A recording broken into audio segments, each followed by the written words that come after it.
Limestone is everywhere in Texas. If you look at a rock in Texas, it is probably limestone, but it is pretty cool. It's a thing called a natural filter, meaning that when it rains outside, it takes about 2 weeks, but all of that water eventually gets through this rock and comes into our cave.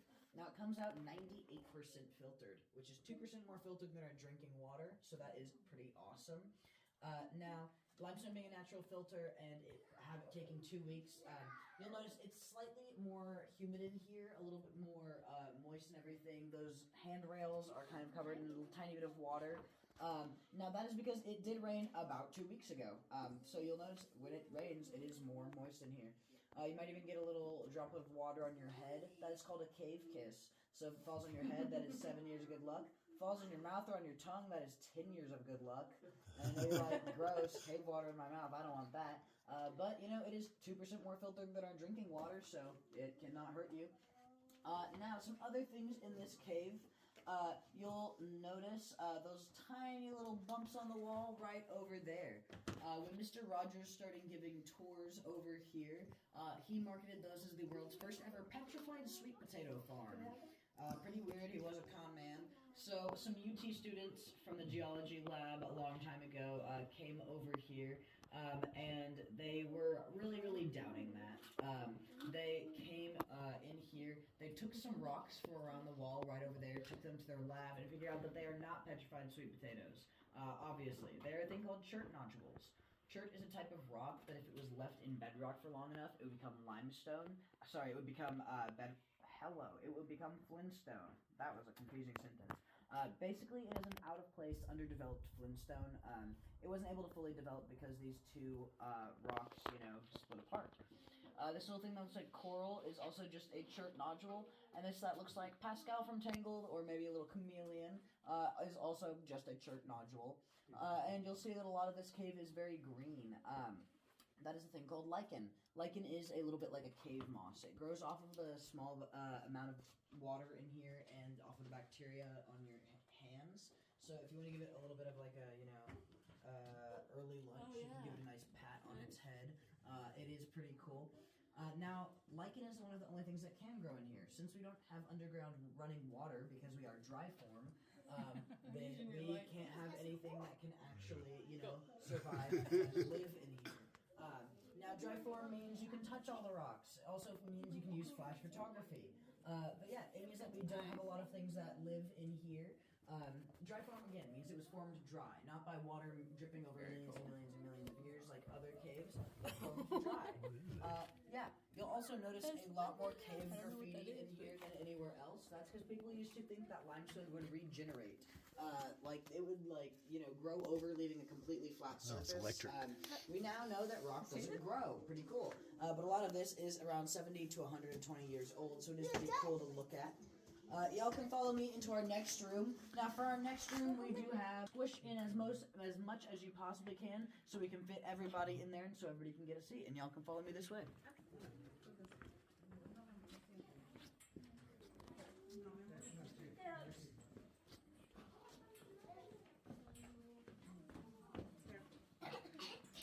We also have a bit of a low-hanging doorway. If you're on the taller side, duck down, please.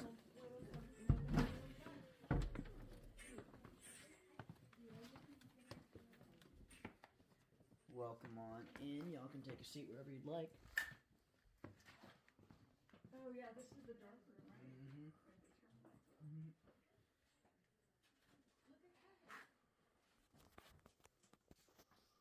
Welcome on in. Y'all can sit wherever you'd like.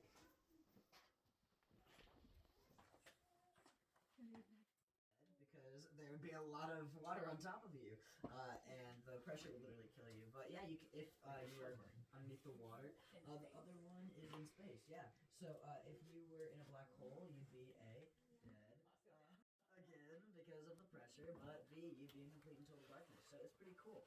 So in complete and total darkness, some things start to happen. Interesting. I guess. That's so funny, sorry. But yeah, something started to happen in complete and total darkness. If you were there, if you were there, it is it's super clear because it is 98% filtered, but it is home to a lot of species like our Texas blind catfish, Texas blind shrimp, Texas blind salamander. They all live down there, so they're all Texan, they're all blind because they've been evolving down there for millions of years, and they all are super endangered. That is why we have that false bottom on there. The false bottom is made up of wood along the sides and a thick mesh along the bottom that allows water to pass through, seeing the level of the Edwards Aquifer, but does not allow any coins or children to fall through into our aquifer, which is pretty cool. So we are able to see the level of the Edwards Aquifer, which is really nice. And if y'all aren't from Texas and you've been driving on the highway, you see $300 to $2,000 fine signs for littering. You might think that's a bit much, and maybe, but that means that you are in an Edwards Aquifer zone. So that could be that, that litter, that pollution could get into the Edwards Aquifer, really harming our wildlife, and we don't want them to become more endangered or even possibly extinct. So yeah, that's a little fun fact if you didn't know that.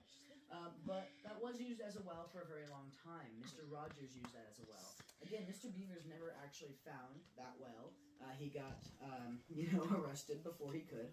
Mr. Rogers did find that well, and he used it as a real well for a long time. So that original pulley system is the one that they used all that time ago, starting in 1902.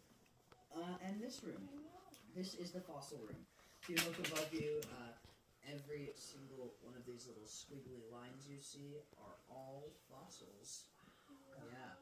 So for a long time we didn't know what had made these fossils. We figured that they were tunnels that were dug in that muddy sea floor like we were talking about in the dark room.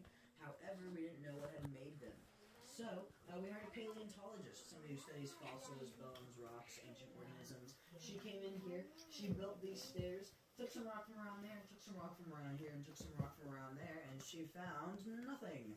She did not find a single fossil. She had no idea what had actually made any of these. And so we fired her. And with the money that we were using to pay her, we built that elevator. That elevator is really nice because that means we could go all the way up and not all the way throughout the cave again. So I promise you're happy. But when we were building that elevator, we used TNT. And TNT uncovers some stuff, tends to do that. And so we found not one, not two, but 1.5 fossils of a thing called a rudis clam. Yes, in half because TNT. Their names are Bert and his half-brother Ernie. That is because Ernie is, again, in half TNT. But they are rudis clams. A rudis clam is an ancient ancestor of the clams we have today. Clams we have today kind of look like this. The clams back then looked like that. They were kind of like big worms. They dug all of these in the muddy sea floor, and that solidified, giving us all of these beautiful. But people would come in here. They would party a lot. They would leave these parties feeling a little bit sick, a little nauseous, and not for the reasons you'd think. It was because they weren't getting enough oxygen. Back then, these parties happened, a very long time ago. They didn't have any ventilation system in here or an air elevator. So they only were breathing each other's oxygen. That was eventually just breathing each other's carbon dioxide. They didn't have enough air, and they felt super nauseous after. They were all fine, but, it gave us a little bit of kind of an incentive to input a ventilation system. So we have ventilation systems throughout the cave that are a little bit more hidden. And that elevator really helps us get new air and oxygen in here all the time, so that is pretty cool. Now, before we go up... Alright, so the first few people got out from the elevator and then it quit working, so we have to walk all the way back out.